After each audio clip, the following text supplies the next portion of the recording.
Viagens psíquicas. Em 1972, o Dr. Oz e sua assistente Jane Mitchell iniciaram uma série de experiências que durante 14 meses colocaram um artista chamado Eagle Swan, homem grandalhão, louro que gostava de charuto. Swan afirmava que tivera sua primeira experiência fora do corpo com 2 anos de idade, ao ser anestesiado para extrair as amígdalas. Sucederam-se várias outras viagens, e ele dizia ter chegado ao ponto de conseguir projetar-se para fora do corpo, mesmo quando totalmente consciente. Nos experimentos de Oz, Swan ficava sentado numa espreguiçadeira dentro de uma sala com uma suave iluminação indireta.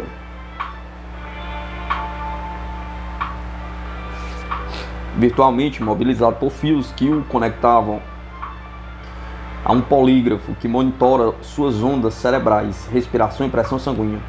Entre baforadas de seu charuto, conseguia liberar a mente.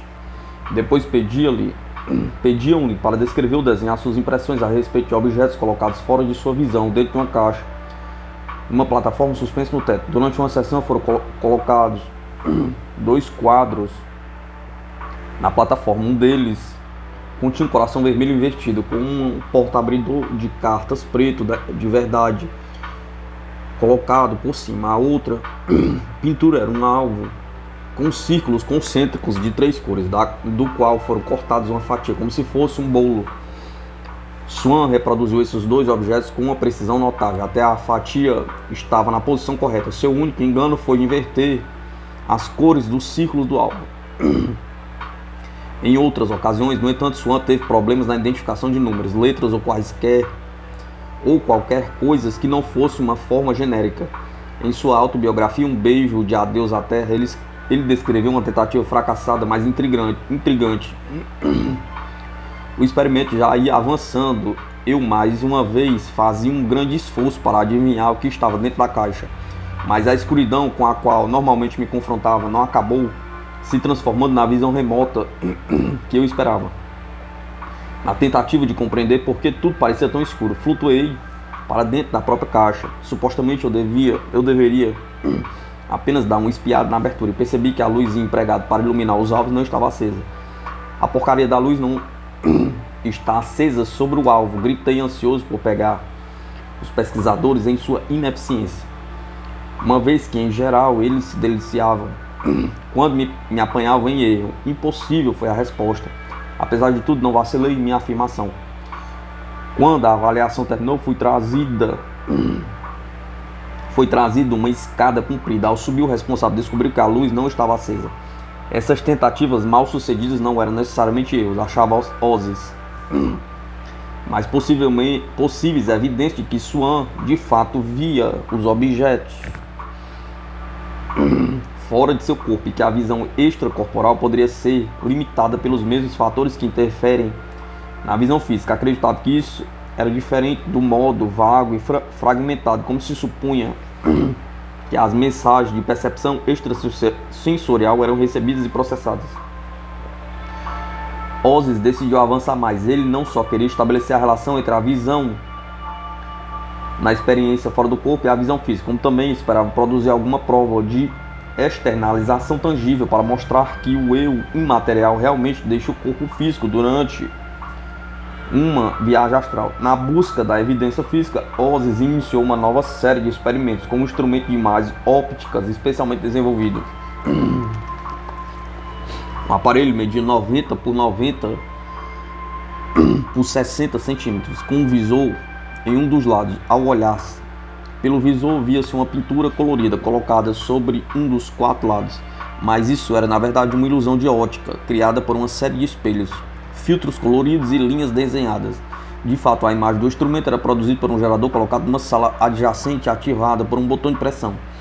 Oz imaginava que um indivíduo vivenciando uma viagem astral teria a ilusão de ótica, mas alguém que tivesse percepção extrasensorial ou vidência mentalmente destamparia um instrumento e viria espelhos, filtros e linhas desenhadas em vez da ilusão de ótica.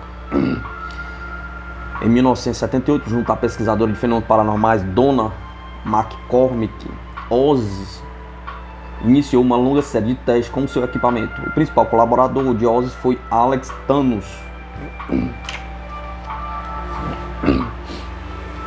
um suposto paranormal do Maine, que ensinava teologia na Universidade de St. John, no Brooklyn. Thanos era um homem de aparência exótica, de cabelos negros penetrantes, olhos escuros e sobrancelhas espessas. Tinha fama de paranormal e em diversas ocasiões foi chamado pela polícia para empregar seus poderes na tentativa de solucionar crimes ou localizar pessoas desaparecidas. Thanos acreditava que se projetava como duplicado semelhante a um fantasma durante suas viagens astrais e afirmava que sua duplicata às vezes podia ser vista por outras pessoas. A presença de seres astrais pode ser detectada por animais? Pergunta. Para descobrir isso, os pesquisadores da Fundação para a Pesquisa Psíquica, em Durham, Carolina do Norte, fizeram um experimento em 1973 com Kate Harari.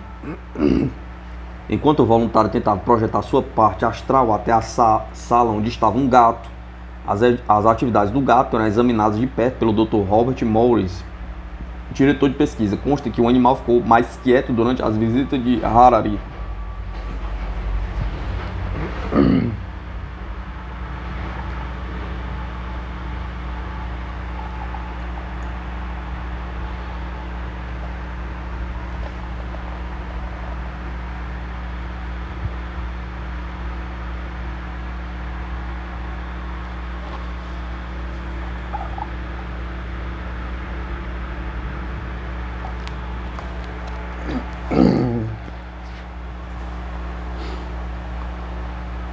Antes de se transferir para o quartel-general da Sociedade Americana de Pesquisa Psíquica, em Nova York, Thanos passou por um período de aquecimento no consultório de Ozzy.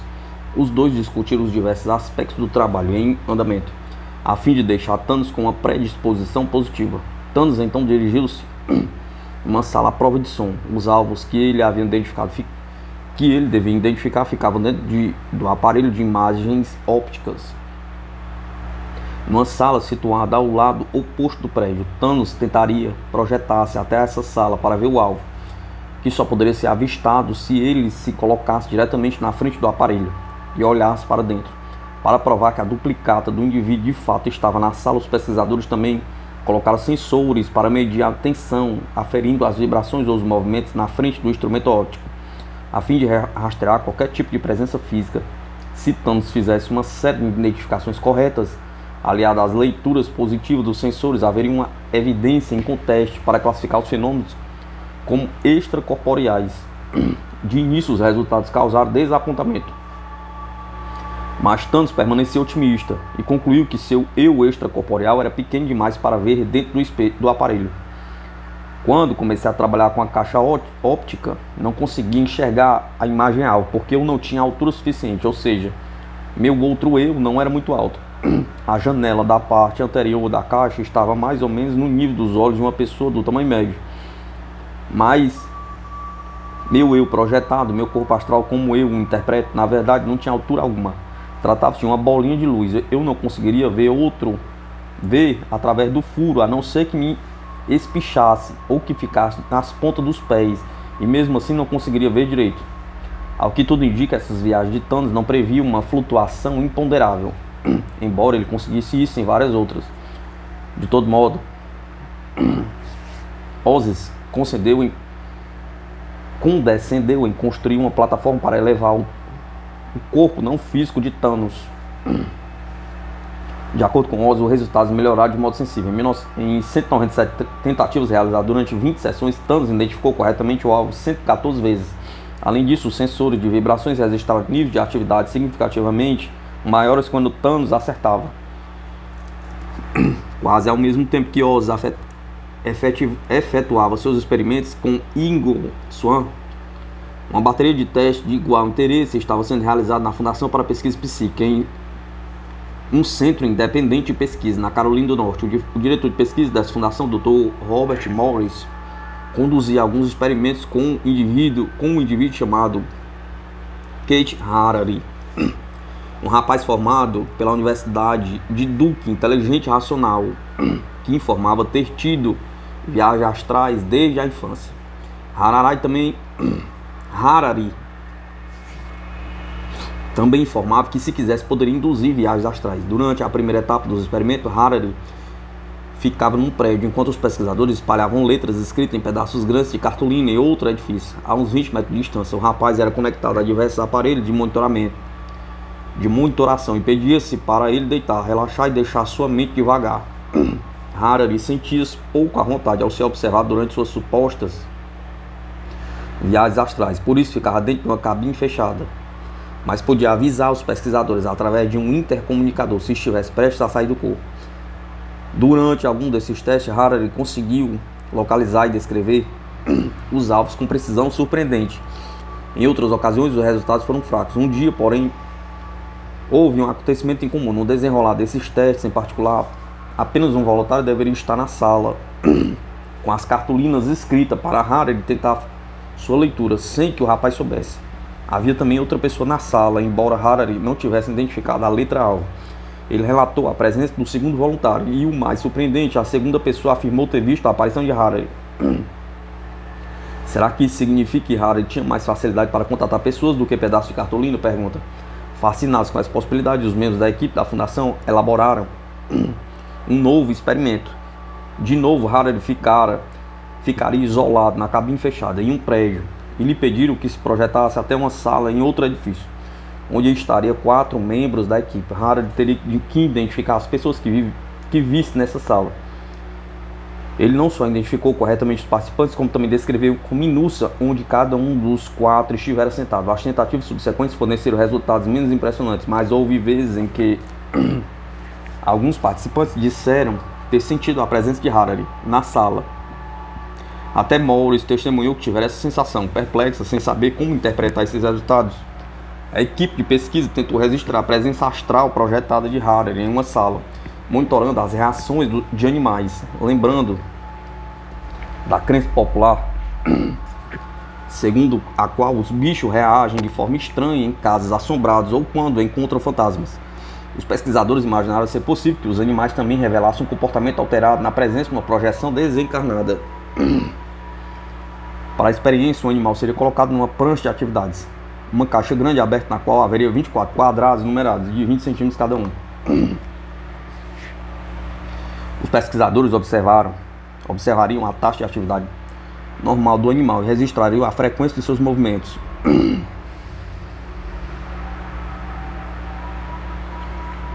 A quantidade de quadrados pelas quais passaria e o nível de seus ruídos. Depois determinariam se esses padrões sofriam modificações quando Harari fizesse suas supostas visitas mentais.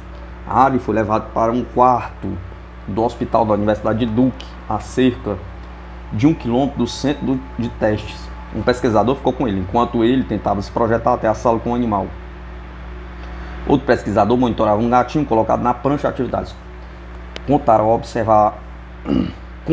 ao observador do animal que, durante essa experiência, um telefone tocaria 4 vezes. Ao que parece, os pesquisadores não levaram em consideração o efeito da campainha do telefone sobre o gato. Sempre que isso ocorresse, o técnico deveria observar o animal com muita atenção. O experimento foi repetido diversas vezes. Harari tentou projetar-se em apenas 2 ocasiões. Nas 2 vezes, o observador viu que o gatinho de repente parara de correr e de miar, ficando imóvel. A fim de melhorar a experiência, Morris decidiu estudar as reações de animais menos domésticos. Graham Watkins, um conselheiro do projeto, tinha a paciente perfeita, uma cobra bem agressiva. Morris raciocinou que, uma vez que a cobra tinha uma reação tão negativa ao corpo físico de seres humanos, talvez também se comportasse do mesmo modo em relação ao ser humano em estado imaterial. Levaram de novo Harari para o hospital da Universidade de Duke, enquanto 2 pesquisadores observaram a cobra no centro de pesquisas. O bicho foi colocado num terrário, numa pequena cabina isolada, onde podia ser observado por uma janela. O experimento realizou-se de maneira idêntica à do gatinho, com uma chamada telefônica para marcar o início do período de observação. Quando aconteceu o primeiro toque, a cobra zigue-zagueava pelo terrário, normalmente. Ao segundo sinal, porém, o observador relatou que a cobra deslizou até a lateral da gaiola, literalmente passou a atacar esse lado do terrário, mordeu o material de maneira selvagem. De repente, por algum mistério, acalmou-se de novo. A reação durou cerca de 20 a 30 segundos e foi bem notável. Mas quando os pesquisadores tentaram repetir a experiência alguns dias mais tarde, a cobra se enterrou no cascalho no fundo do terrário e foi dormir antes de começar o teste. Marcados por certa ingenuidade, nenhum dos experimentos revelou qualquer prova de que houvesse um segundo corpo que abandonara o corpo físico durante uma viagem astral. Contudo, os resultados desses numerosos testes e pesquisas forneceram bastante material para a cogitação dos pesquisadores, considerando em especial a quantidade de viagens astrais registradas. Alguns concluíram que uma viagem astral pode ser uma construção mental, formada por lembrança do mundo físico, temperada com trechos de informações compiladas por meio de telepatia ou evidência.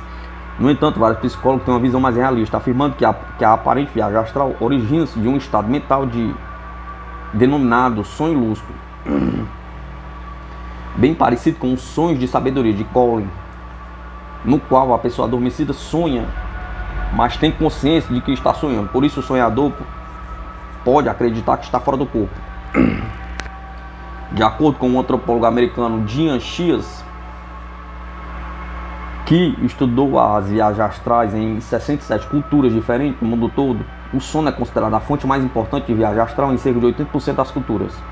O psicólogo Stefan Laberge, do Centro de Pesquisa do Sono de Stanford, levanta a hipótese de que com as viagens astrais em sua maioria, ocorrem durante o sono, na verdade constitui visualizações propícias por sonhos lúcidos. E ele lembra essa conclusão em suas próprias experiências.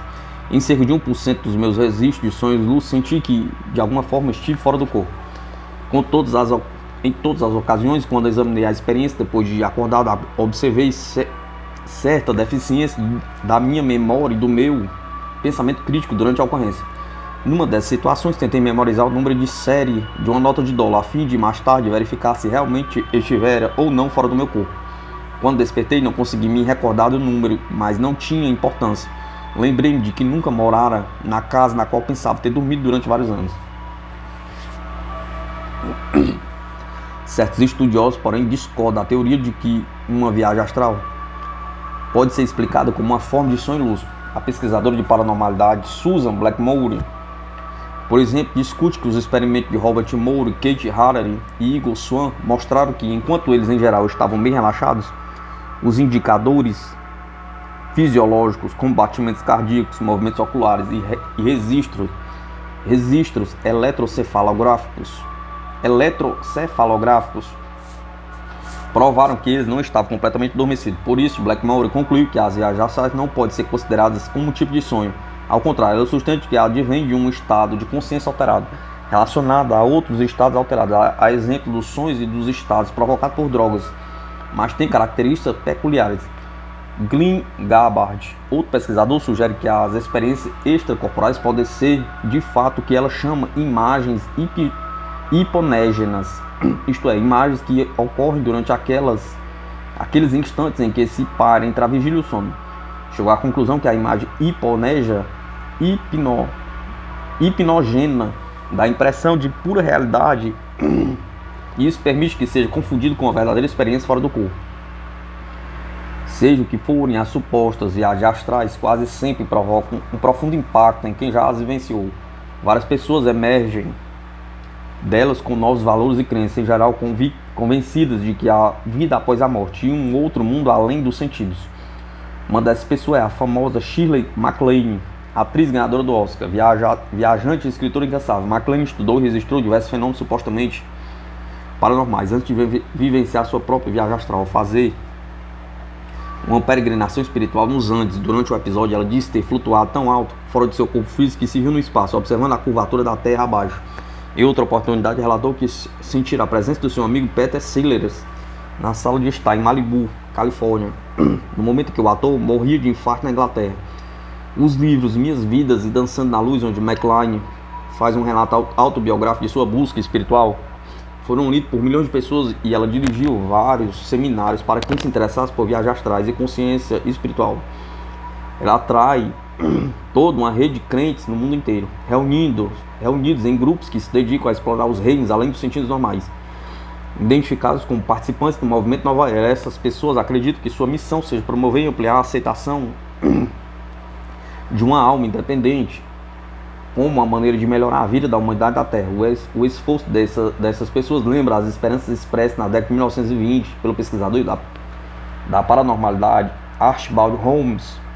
Uma convicção ampla da continuidade da vida após a morte e do caráter temporário da vida na Terra melhoraria bastante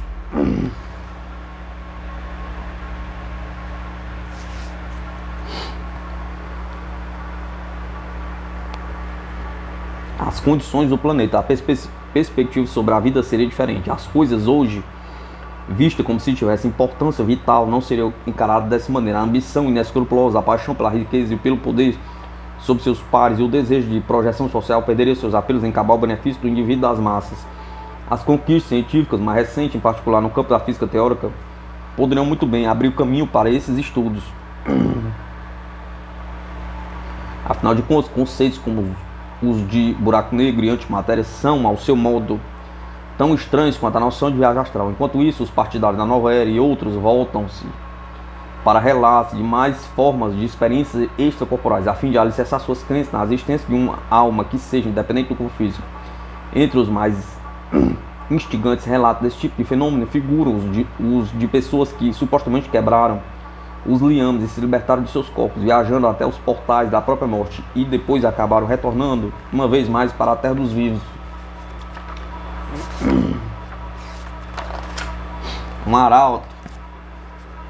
Um arauto célebre da Nova Era.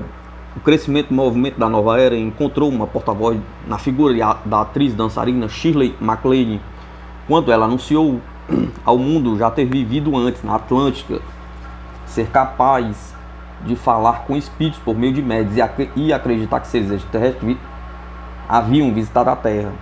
Em 1984, uma pesquisa nacional mostrou que cerca de 2/3 dos norte-americanos afirmavam ter tido algum tipo de experiência paranormal. Esses números cresceram em anos recentes, em parte talvez por causa dos relatos de gente que se acanhava em falar de suas experiências supostamente psíquicas, até MacLaine se expor. A atriz afirma que sempre teve inclinação mística e que entrou no caminho da iluminação interior com a ajuda de amigos. Na década de 70, mais um dos momentos mais profundos de sua ousadia espiritual ocorreu durante uma viagem aos Andes peruanos, em 1975. Lá mergulhada num poço de água tépida, sob a luz pálida de uma vela, MacLaine afirmou ter vivenciado sua primeira jornada extracorporal. Respirei fundo, escreveria ela mais tarde. Fitei a chama sinuosa da vela. Minha cabeça sentiu a luz. Fisicamente percebi uma espécie de túnel aberto em minha mente.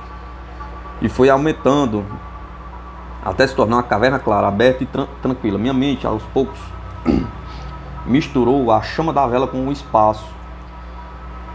Senti que me transformava na própria chama. E eu não tinha braços, pernas, corpo e nenhuma forma física. Senti-me flutuando no espaço, preenchendo-me, pairando, elevando-me do corpo físico até começar a planar. Tinha consciência de que meu corpo permanecia na água. Olhei para baixo e o vi. Meu espírito, mente, alma, ou seja lá o que for, elevara-se pelo espaço. Eu subira através do telhado da casa de banhos até conseguir ver as montanhas, as paisagens lá embaixo. Enquanto planava, percebi uma energia vibrando à minha volta. Observei o cordão prateado preso a meu corpo e cintilando no ar, sempre conectado a meu corpo. Ele parecia não ter limites e comprimentos, sendo totalmente elástico. Minha visão vinha de uma espécie de olho espiritual. Podia ver a curvatura da Terra e a escuridão do outro lado do planeta. Dirigi-me para baixo, de volta ao meu corpo. As vibrações da energia diminuíram e num contato de fusão suave que parecia um sopro, retornei ao corpo físico. MacLaine disse que sua experiência extracorporal fez com que se sentisse como uma peça individualizada da energia universal e acredita que foi selecionada por entidades do mundo espiritual para transmitir aos outros a mensagem de iluminação. Depois de publicar relatos de seus despertar espiritual, um dos livros de grande vendagem estrelou um seriado na televisão baseado em sua história para as pessoas interessadas em ajustar-se às energias da nova era. MacLaine começou a organizar uma série de seminários pelos Estados Unidos. Esses trabalhos, que incluíam meditação em grupo, técnica de visualização e perguntas e respostas sobre vidas passadas, foram bons para as pessoas que pensavam sobre essas coisas privadamente, mas tinham medo de cair no ridículo, diz ela. McClellan e outros líderes do movimento Nova Era, uma filosofia de definição pouco clara que agrega uma variedade de credos místicos, entre os quais a ideia de que a alma sobrevive à morte corporal, ganharam muitos adeptos, muitos seguidores, embora o movimento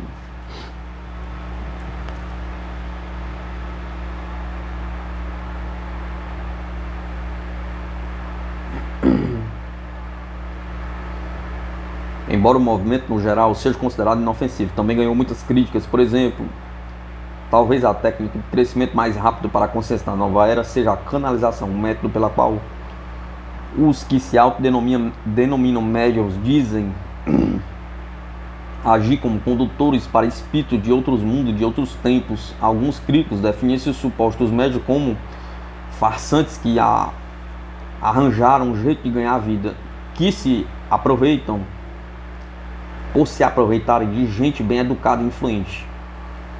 Mas muito crédulo, até os mais devotos admitem que o campo psíquico pode ser crivado de fraudes.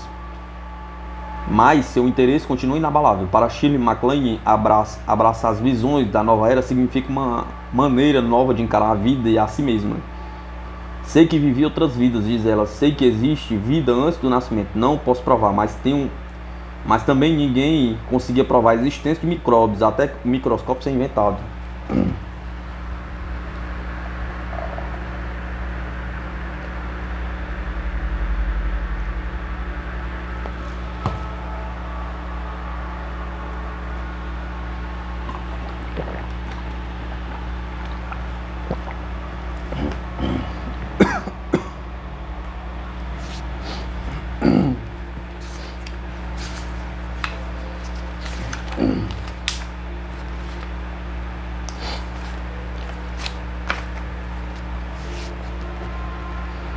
Fases de uma viagem astral. Encontrei-me num estado de êxtase, num estado de extrema alegria, maravilhado com a força que emanava de mim, como se ela pudesse mover qualquer coisa no universo. Esta foi a maneira pela qual um viajante astral descreveu seu mergulho num suposto episódio extracorporal, como uma forma de êxtase, palavra de origem grega que ao pé da letra significa estar fora de si. De fato, as experiências extracorporais emprestam uma dimensão notável à literal à expressão fora de si e alegria. Boa parte dos estudos revela que a maioria das pessoas que afirmaram vivenciar uma experiência dessas descreveram-na como agradável, fascinante e até alegre. Depois da primeira ocorrência, quase todos gostariam de repeti-la. No entanto,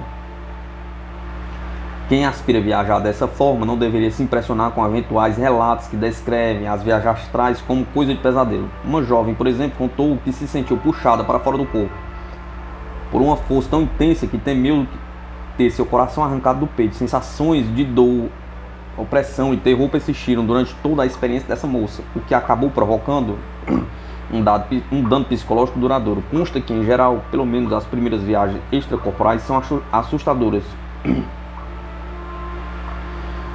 Uma apreensão comum é a de desligar-se permanentemente do corpo físico e morrer. Há também resiste efeitos físicos colaterais desagradáveis, a exemplo de uma sensação de ardor e de aceleração dos batimentos cardíacos. Quando o ser astral retorna ao corpo físico, alguns casos de experiência extracorporal de caráter mais leve ilustram as próximas páginas. Sentindo o corpo tornar-se rígido, imóvel, a viajante astral tem a frustrante sensação de que não consegue comandar os braços e as pernas, mas esse sentimento de desespero diminui quando o corpo espiritual se separa por completo do físico. A viajante vê um cordão prateado ligando o seu corpo físico à contraparte etérea. A espessura original desse cordão diminui à medida que aumenta a distância entre os dois corpos.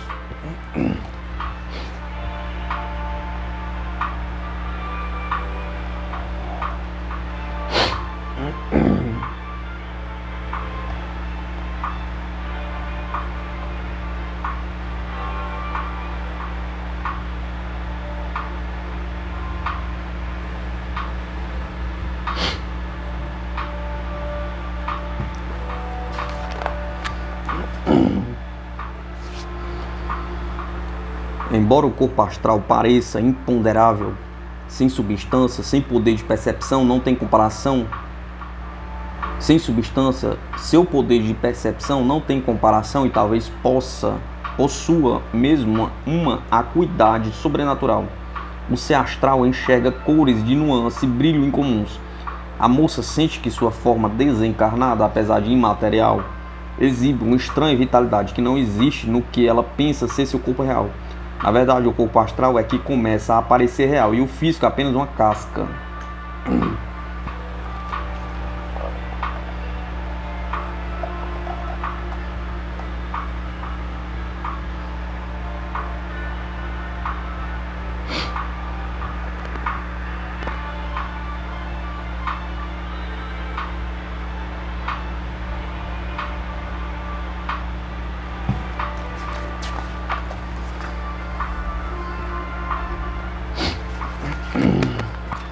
Sua própria imaterialidade só é percebida quando a viajante astral tenta realizar uma função física comum, abrir uma porta e ver que consegue penetrar objetos sólidos. Há uma sensação de choque, seguida de deleite, quando ela compreende que já não existem as limitações do mundo físico. Sua vontade é seu limite e seu veículo.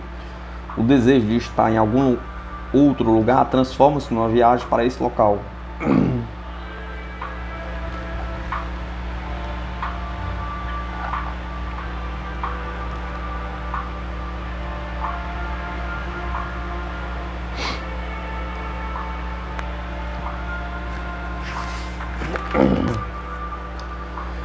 Diz-se que a extensão de uma jornada extracorporal varia bastante. Certos viajantes, amedrontados pela circunstância extraordinária da viagem astral, conseguem apenas flutuar ligeiramente acima e permanecem pouco tempo voltando depressa para o corpo físico. Já o viajante mais aventureiro acha uma delícia testar e ampliar os limites da experiência, divertindo-se com a liberdade de voar para longe.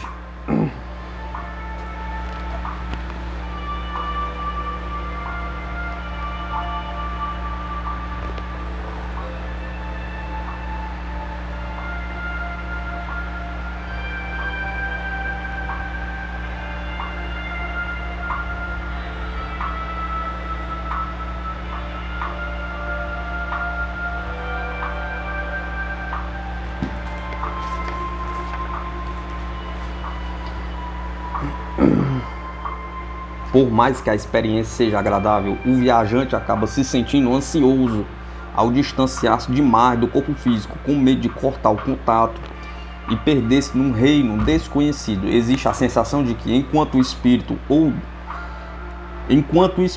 o eu desencarnado pode sobreviver com um tipo de forma astral, o corpo material abandonado morre. O medo parece apressar a volta, puxando instantaneamente o próprio espírito para o seu invólucro físico. Os dois se fundem e o viajante retorna à Terra.